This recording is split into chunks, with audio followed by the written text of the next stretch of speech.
In today's Farm Report, last June, the USDA made it a mandatory reporting for the porcine epidemic diarrhea virus, also known as PEDV, which is affecting millions of pigs. Rod Bain with the U.S. Department of Agriculture has more. This time last year, the hog industry was greatly concerned about porcine epidemic diarrhea virus and its impacts on litter populations. But as Liz Wagstrom of the National Pork Producers Council points out, there's a real change in the numbers that we had last year versus this year. A change for the better, as Wagstrom explained at the recent USDA Agricultural Outlook Forum. And part of the credit goes to a USDA order last summer.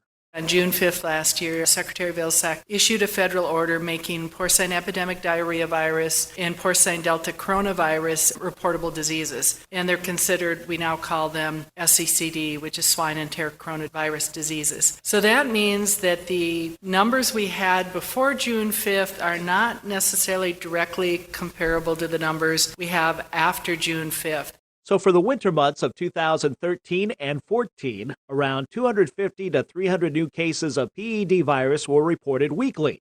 After the federal reporting order came out in June, our number of accessions, the actual number of submissions going into the laboratory every week, stayed pretty similar. And we've had very steady numbers of positive cases. Right now, it's looking at somewhere around 100. Around 100 new cases per week.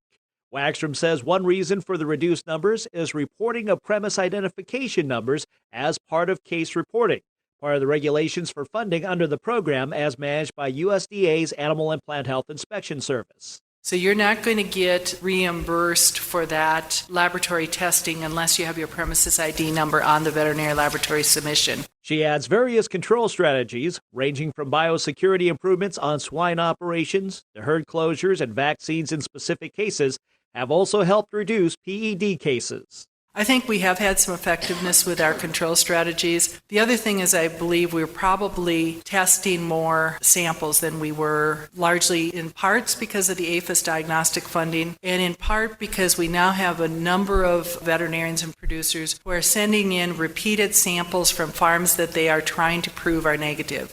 Wagstrom adds that the pork industry hopes to meet with USDA officials to review the value of the federal order and discuss how it can be improved before it is published as a final rule. I'm Rod Bain reporting for the U.S. Department of Agriculture in Washington, D.C. It's very much like most people expected, considering crop prices. Farmers telling the Agriculture Department they'll put in fewer acres to corn, wheat, cotton, and rice, more to soybeans, and overall for the 21 principal crops, farmers will be planting 2 million fewer acres. Tuesday's USDA Prospective Plantings Report showing intended corn plantings 89.2 million acres, down 2% from last year, the third straight year of declining corn plantings and the lowest in 5 years. Some may have expected a bigger cut in corn, but these are intentions by farmers, so we'll see. Some expected more than the record high intended soybean acreage, 84.6 million acres. That would be up only 1.5% from last year. For cotton, 9.5 million acres, 13% below last year. Upland, 9.4, the lowest in 6 years. For wheat, all types, planted area estimated 55.4 million acres, down 3% from 2014. All types down in area except for durum. Farmers say they'll put in 18% more durum wheat this season. Gary Crawford for the U.S. Department of Agriculture, Washington. The U.S. Department of Agriculture extended the deadline to sign up for the ARC and PLC programs to next Tuesday, April 7th. Dan Martins with the University of Minnesota Extension Service Office has more. Let's start today with a Farm Bill note indicating that USDA Ag Secretary Tom Vilsack has extended the Farm Bill Crops Program sign-up to April 7th, 2015. So farm owners and operators will have until April 7th to choose between the Ag Risk Coverage, ARC, and Price Loss Coverage, PLC, programs and make decisions about updating yield history and reallocating base acres. USDA reports that nearly 98% of owners have already made decisions about yield and base acres, and 90% of producers have chosen between ARC and PLC. This additional week will give producers more time to have final conversations, review their data, visit with their local Farm Service Agency office to make decisions. If no changes are made to yield history or base acres by the deadline, the farmer's current yield and base acres will be used.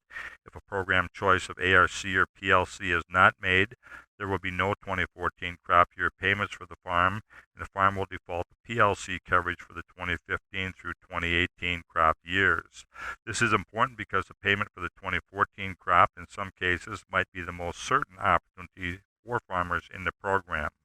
Producers who have an appointment at their local FSA office scheduled by April 7th will be able to make an election between ARC and PLC, even if their actual appointment is after April 7th.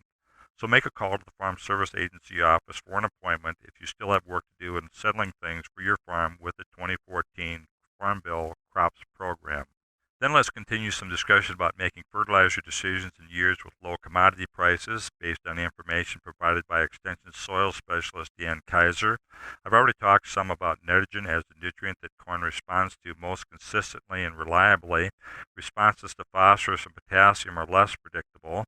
Soil test potassium results can depend on soil moisture conditions when samples are taken. We have known for some time potassium is held more tightly in the matrix of soil particles when the soil is very dry. Under these conditions, the soil test might underestimate the amount of potassium needed for the crop. With soil tests for all nutrients, it's important to keep records so it's easy to watch trends over time and to sample regularly. Most people would suggest once every 3 years at least, and to sample at about the same time of the year.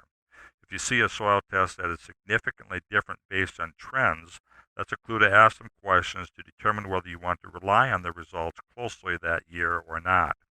For corn, it's also helpful to know that recommended amounts of phosphorus and potassium can be reduced by about half when it is placed in a band about 2 inches to the side and 2 inches below the seed compared to a broadcast application. This might require more time and labor compared to broadcast application, but in a year when crop budgets look tight, it could be one step toward hanging on to some profit. I'm Dan Martins with U of M Extension.